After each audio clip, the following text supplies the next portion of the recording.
ایک چیز تو بالکل واضح ہے، اور وہ یہ ہے کہ یہ جرنیل ملک کو نہیں چلا سکتے، اس ملک کو جرنیل نہیں چلا سکتے۔ 78 سال کی سیاست کا یہ نچوڑ ہے۔ اب ہم نے کرنا کیا ہے؟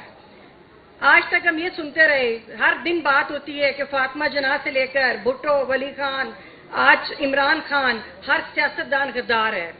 میں کہتی ہوں کہ یہ جو جرنیل ہیں یہ اس عوام کے ایگزسٹینشل تھریٹ ہے، اس عوام کے لیے یہ ایگزسٹینشل تھریٹ ہے ہماری عوام کے لیے۔ اس وقت سب سے بڑا مسئلہ پاکستان کا یہ ہے کہ ان کو آپ نے بیرکس میں کس طرح واپس بھیجنا ہے۔ دیکھیے، ہم لوگ پرامن جدوجہد پر یقین رکھتے ہیں، ساری زندگی ہم نے پرامن جدوجہد کی۔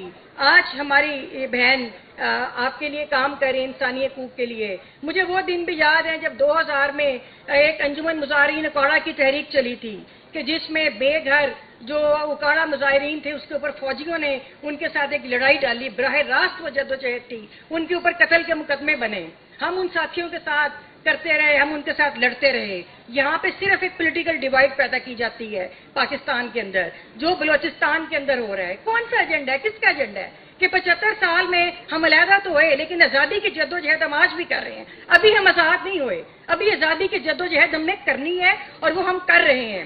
بلوچستان میں دیکھیے ان کا کیا قصور ہے، صرف یہ کہ جو اپنے حقوق کی بات کرتا ہے اس کو ادھر آواز خاموش کرا دی جاتی ہے۔ کے پی کے میں دہشت گردی کس کی وجہ سے ہے؟ یہ اس عوام اور ان جمہوری قوتوں کی وجہ سے نہیں ہے، یہ کس کی وجہ سے وہاں پہ لوگ مر رہے ہیں؟ آج پھر آپ کی نظر ان کے منرل ریسورسز کے اندر ہے، آج آپ کی پھر نظر ان کے وسائل کے اوپر ہے۔ کس کا ایجنڈا ہے؟ یہ بیرونی ایجنڈے ہیں کہ آج آپ پھر سندھ کے اندر جائیں تو سندھ کا پانی 6 کنال کا منصوبہ کس کی زمینیں سے، اور پھر وہ جو سسٹم کے خلاف نفرت ہوتی ہے وہ آپ کی طاقت ہوتی ہے۔ اور ہم اس سیچوریشن پوائنٹ پہ آ گئے ہیں کہ اب بالکل ہم نے باہر نکلنا ہے اور مزاحمت سڑکوں پہ کرنی ہے۔ لیکن اس کے ساتھ میں نوجوان کو ایک پیغام دوں گی کہ آپ لوگ ایک سوال کا جواب تلاش کریں کہ کیا وجہ ہے کہ پاکستان کے اندر جب بھی کوئی پاپولر لیڈرشپ ہوتی ہے اس کو ادھر کے لیے خطرہ کیوں سمجھا جاتا ہے؟ کیا وجہ ہے؟ اس کے اوپر آپ نے تحقیق کرنی ہے۔ میں آپ کو اس کا جواب ابھی نہیں بتاؤں گی، آپ سب سوچئے گا۔ صرف نوجوانوں کو پیغام دے رہی ہوں کہ کیوں آپ کے لیے کوئی پاپولر لیڈرشپ کو ادھر زندہ نہیں رہنے دیا جاتا؟ کیا قصور ہے عمران خان صاحب کا؟ صرف یہ کہ جو وہ باتیں کر رہے تھے، یہ اس ملک میں اس وقت یہ نہیں ہے، سب کو پتا ہے کہ انصاف ہونا چاہیے۔ اتنے تو مجھے پتہ ہی بڑے کن ذہن ہیں، لیکن اتنے بھی کن ذہن نہیں ہے کہ ان کو یہ نہیں پتا کہ 24 کروڑ کی آبادی کو آپ بغیر رول آف لا کے اور کانسٹیٹیوشنزم کے نہیں چلا سکتے۔ مسئلہ صرف یہ ہے کہ یہ لانا نہیں چاہتے۔ کیا وجہ ہے؟ اس سوال کا جواب ہمیں تلاش کرنا ہے کہ کیوں یہ ملک میں آئین کی اور قانون کی حکمرانی نہیں چاہتے۔ اس وقت سب سے پہلے تو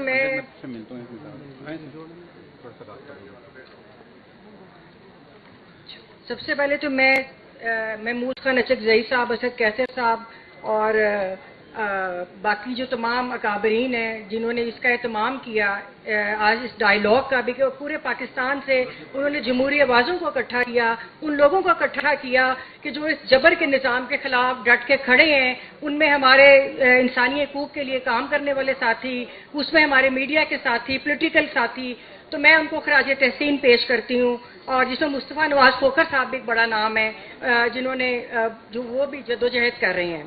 تو سب سے پہلے تو میں یہ بات کروں گی کہ ہم بڑی دیر سے یہ بات کرتے ہیں کہ یہ عدالتیں انصاف نہیں دے رہی، فیئر ٹرائل نہیں ہو رہا۔ عمران خان صاحب ہوں، ان کی سیاسی جماعت کے ورکرز ہوں اور ان کے ساتھی ہوں، ان کی بہنیں ہوں، بہرنگ بلوچ ہو، ہمارا یہ جو بہادر کپل ہمارے ساتھ بیٹھا ہے ہادی اور ایمان ہو، ادھر وہ کھڑے ہیں ہمارے جو میڈیا کے ساتھی۔ تو ہم کیوں یہ کہتے ہیں کہ یہ عدالتیں ہیں جنہوں نے آپ کو انصاف دینا ہے؟ کیا یہ اس لیے بٹھائی ہوئی ہیں؟ کیا ڈوگر کورٹ اس لیے لگائی تھی کہ وہ فیئر ٹرائل کرے گی؟ کیا ڈوگر کورٹ اس لیے بٹھائی تھی؟ یہ کانسٹیٹیوشنل بینچ جو ایکسٹینشن ہے آپ کی جی ایچ کیو کا، یہ اس لیے بٹھایا تھا کہ یہ آپ کے حقوق کی حفاظت کرے گا؟ تو میں سمجھتی ہوں کہ ان سے انصاف کی توقع کرنا بھی انصاف کی تذلیل ہے۔ دوسری بات کہ دیکھیے، میں اگر ہم تھوڑی سی تاریخ پر نظر ڈالیں، خاص طور پہ میں یہاں کے نوجوانوں سے کہوں گی کہ پاکستان آج سے 78 سال کے بعد جب ہم یہ اکٹھے ہو کے بیٹھے ہیں، کاش ہم بیٹھے ہوتے کہ ایک جمہوری حکومت ہوتی